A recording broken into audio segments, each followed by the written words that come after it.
L'information au bout des doigts avec le Nord Info, l'Éveil et Info Laurentide.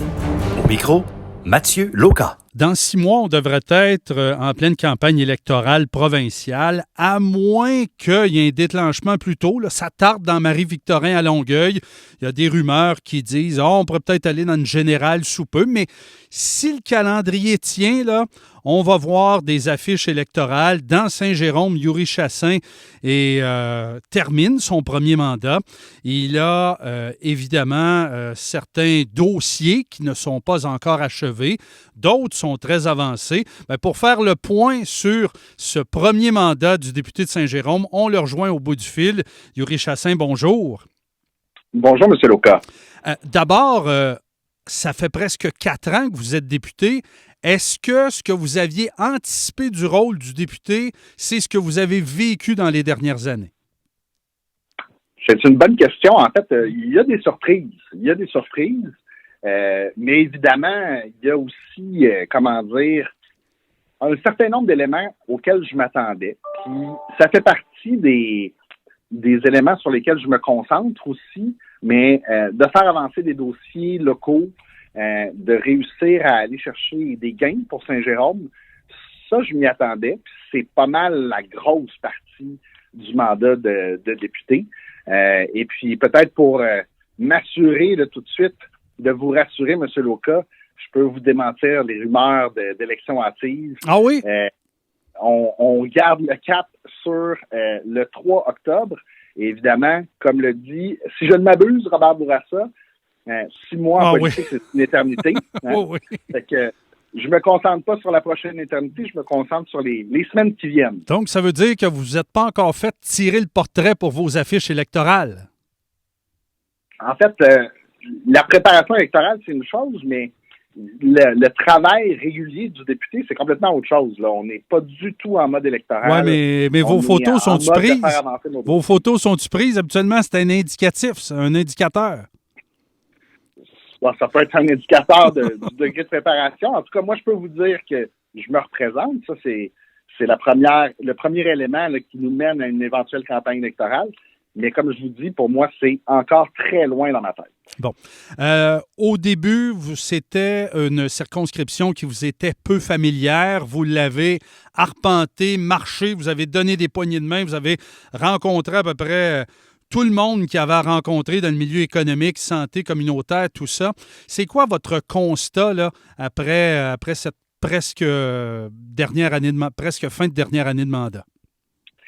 Bien, effectivement, hein, je suis natif de Sainte-Agathe, donc des Laurentides, mais je ne vivais pas là à Saint-Jérôme à ce moment-là. Puis je demandais aux Jérômiens de m'adopter en quelque sorte. Et puis c'est ce qu'ils nous ont donné comme mandat, comme confiance. Puis je les en remercie encore aujourd'hui. Puis c'est ça qui est particulier, c'est qu'on découvre. Puis je vous dirais année après année, là, M. Lauca, je découvre enfin des nouvelles choses sur Saint-Jérôme. Donc, il y a énormément de diversité, il y a énormément de potentiel à Saint-Jérôme. Puis, évidemment, surtout comme député de l'aile gouvernementale, je vous dirais, notre travail est assez discret. On n'est pas dans les grandes déclarations à l'emporte-pièce dans les médias. On fait avancer du travail beaucoup avec les cabinets politiques. Et puis, après ça, bien évidemment, on essaie de faire valoir à nos 55 000 patrons environ, là, comme électeurs dans Saint-Jérôme, ce qu'on fait du mieux qu'on peut. Mais c'est vrai qu'il y a beaucoup de dossiers. Il y a des dossiers plus sociaux, il y a des dossiers économiques, il y a des dossiers municipaux, de transport, etc., qui, moi, je pense, là, m'ont marqué et font qu'à Saint-Jérôme, on est capable de sentir, je pense, une certaine différence avec 2018, là, à tout le moins. Puis c'est là-dessus qu'on travaille. Santé et éducation, ce sont les deux plus gros ministères. En fait, c'est ceux qu'on parle le plus lors des campagnes électorales. La croissance démographique de la région et particulièrement de Saint-Jérôme est frappante dans les dernières années. Et quand on regarde notre situation, bien, on se retrouve avec des retards qui, en raison d'un manque d'investissement dans les années 2000 et 2010. Je regarde le dossier de l'hôpital, je pense que ça fait 3 ans qu'on en parle. Je regarde le dossier des écoles qui a pris du temps à accoucher. Qu'est-ce que vous avez à dire pour rassurer les gens? Parce que le nouvel hôpital, on a l'impression qu'on est rendu en 2030-2035, là, si ça continue. Ben, en fait, je vais commencer par être d'accord avec une partie de votre affirmation. C'est clair, puis vous connaissez peut-être un petit peu aussi le premier ministre, M. Legault, mais il n'a pas la réputation d'être patient, puis sa réputation non plus. Ça fait que l'impatience de la population, on la partage. En même temps, on comprend qu'il y a des aspects qui, dans la machine gouvernementale, là, ont leur raison d'être. Et évidemment, l'hôpital, par exemple, je pense que c'est un bon exemple. Vous dites qu'on a l'impression qu'on en parle depuis 3 ans, mais non, on travaille depuis 3 ans. Et il y a beaucoup de choses qui avancent, mais qui ne sont pas encore visibles tant que ça. Alors évidemment, il y a des aspects un peu préparatoires là, qu'on a utilisés pour pouvoir en soi montrer qu'il y avait des choses qui avançaient, mais aussi pour préparer le terrain aux projets majeurs d'agrandissement et de modernisation. Là, je pense, par exemple, au fait qu'on va avoir une superficie supplémentaire avec l'inauguration du nouveau pavillon de santé mentale. On a un nouveau bâtiment pour accueillir des services de cardiologie et de santé mentale aussi. Le bâtiment temporaire, qui est pas beau de l'extérieur, mais qui, à l'intérieur, est à la fine pointe de la technologie, c'est aussi de l'espace supplémentaire. Fait que ça nous permet, évidemment, de préparer le terrain pour que puis c'est ça aussi le défi, là, quand on a un hôpital existant, surchargé, il va falloir avoir du nouvel espace d'abord pour pouvoir le rénover. Et ça, c'est tout le défi. Évidemment, vous en avez entendu parler, on a aussi obtenu 2 mécanismes d'accélération.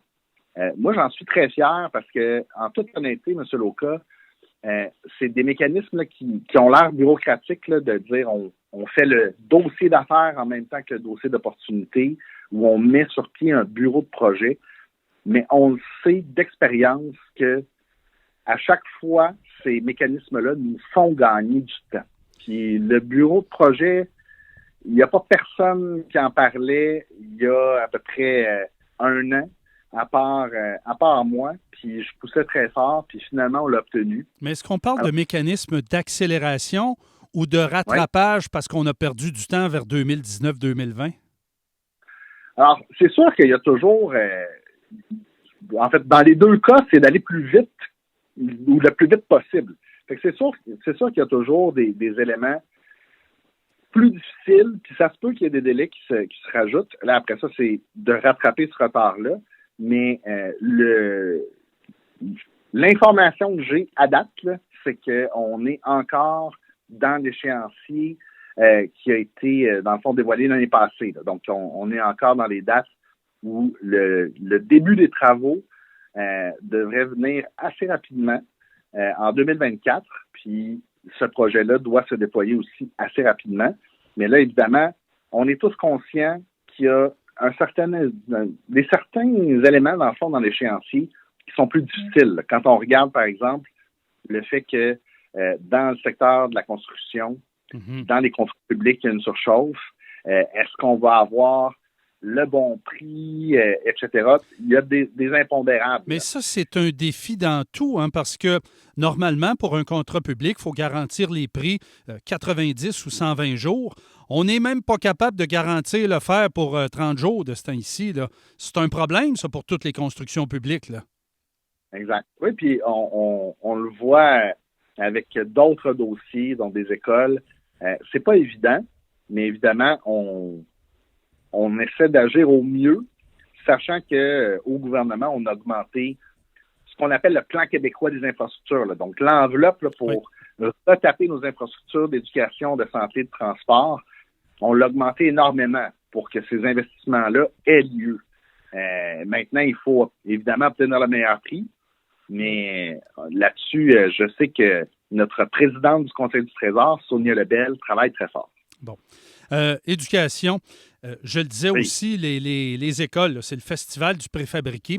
Avez-vous l'impression que même s'il y a des investissements importants qui se font ou sur le point de se faire, ça ne sera jamais assez pour rattraper la croissance démographique qui est fulgurante?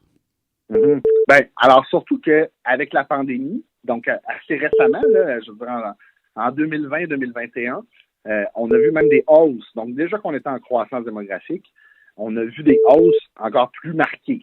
Dans un contexte comme celui-là, qu'on ne peut pas prévoir à l'avance, vous avez peut-être raison. Peut-être qu'il va falloir mettre même les bouchées doubles. Mais à coup sûr, moi, je sais que où on en était là, en 2018, là, replaçons-nous dans cette époque-là, là, Oui. il n'y avait pas de projet. Madame Desroches, qui était DG de la commission scolaire à l'époque, la prédécesseur de l'actuel DG du Centre de services scolaires, Oui. ben, elle me disait, écoutez, M. Chassin, on soumet nos besoins au ministère de l'Éducation année après année depuis 3 ans, puis on n'a aucune nouvelle autorisation, alors que justement, on a des modulaires, etc. Il faut que ça bouge. Ben, pour bouger, ça a bougé. Donc, on a effectivement une école secondaire puis 2 nouvelles écoles primaires qui se bâtissent dans le comté. Est-ce que ça va finir par répondre complètement à la demande?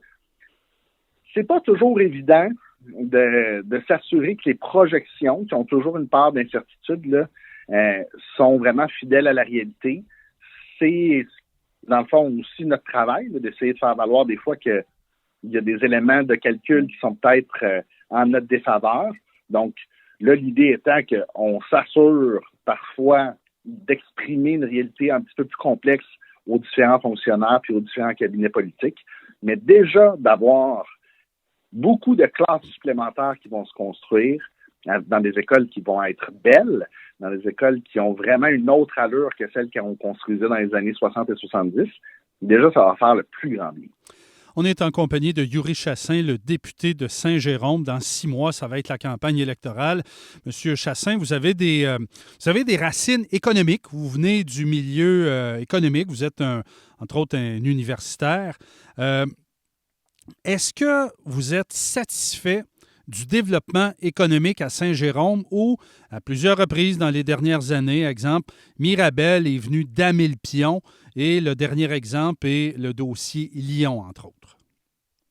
Ben, en fait, je vous dirais que je ne serai jamais pleinement satisfait parce que je suis persuadé qu'on a encore du potentiel de croissance puis qu'il faut travailler là-dessus. Mais je vous dirais qu'il y a au moins plusieurs dossiers qui bougent dans le bon sens. Évidemment, au gouvernement, on a mis beaucoup l'accent sur l'électrification des transports, notamment sur l'objectif d'avoir 65 % de notre flotte de transport scolaire électrifiée en 2030.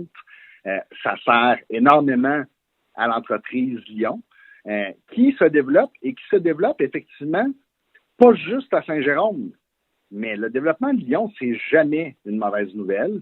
Et puis, si il y a une piste d'essai à Mirabel qui est drôlement intéressante pour cette entreprise-là, puis qu'on ne l'a pas à Saint-Jérôme, écoutez, je vais pas pleurer non plus là, sur le fait qu'on a une usine qui est ailleurs. En fait, au contraire, quand Lyon bâtit une usine en Illinois pour desservir le marché américain, je vois ça comme un tremplin pour la croissance.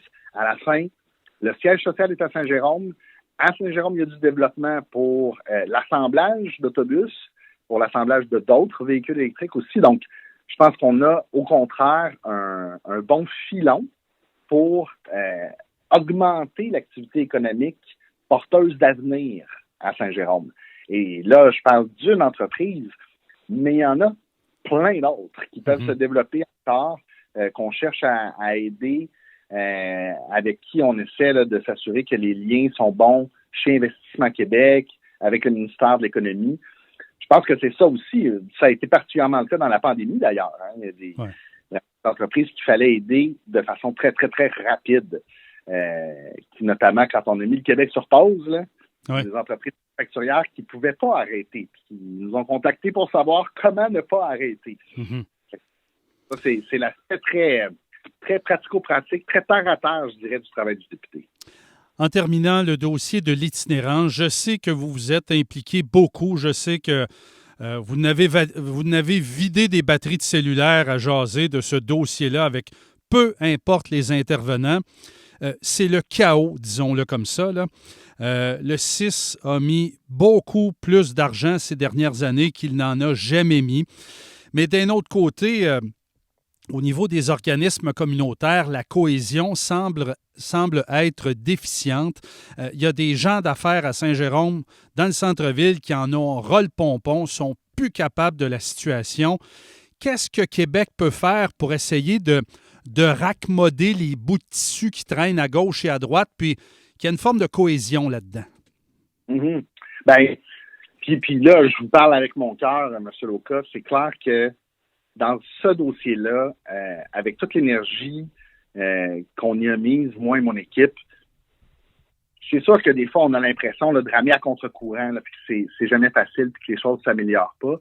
Mais il y a des choses qui se sont améliorées.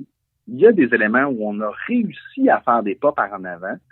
Puis on veut continuer, notamment, puis là, je souligne, vraiment, le maire de Saint-Jérôme a aussi la volonté de travailler sur cet aspect-là des choses.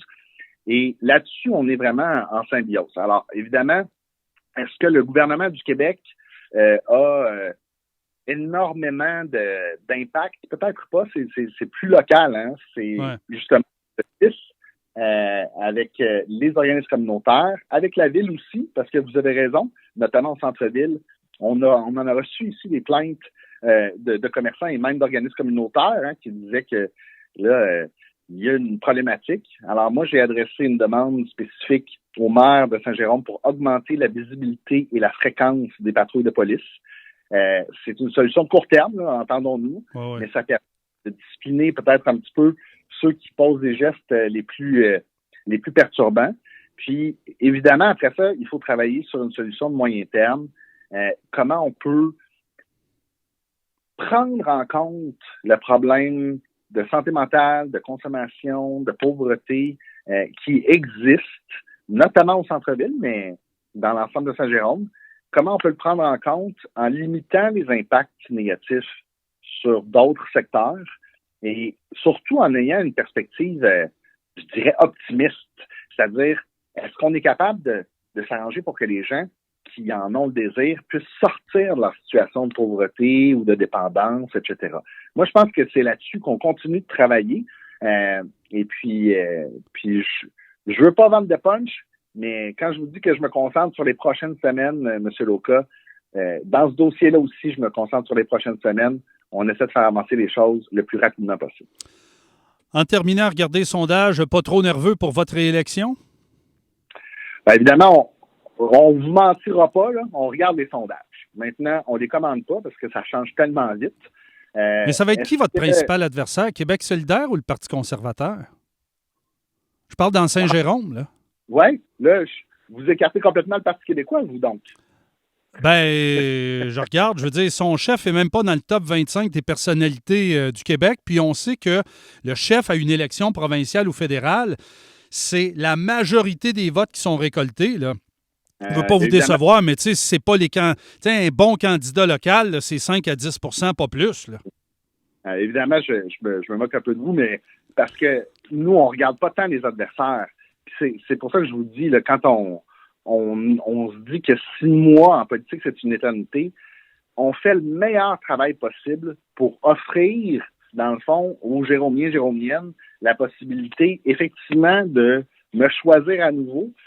Mais après ça, c'est vraiment d'abord et avant tout, je pense, le travail. Quand on se fait en campagne électorale, on ira dans un autre mode, là, puis on regardera aussi ce que les adversaires proposent. Mais pour l'instant, moi, je pense pas aux adversaires. On regarde les sondages parce qu'on est passionné de politique. Je vous le mentirai pas, mais on se prononce pas parce que les sondages, c'est tellement variable. Et puis, à la fin, ben, c'est le travail qui compte. On aura l'occasion de se reparler. Bonne chance, bon début de printemps, et puis à une prochaine, Monsieur le député. Merci, M. Loca. Au revoir. Yuri Chassin, député de Saint-Jérôme.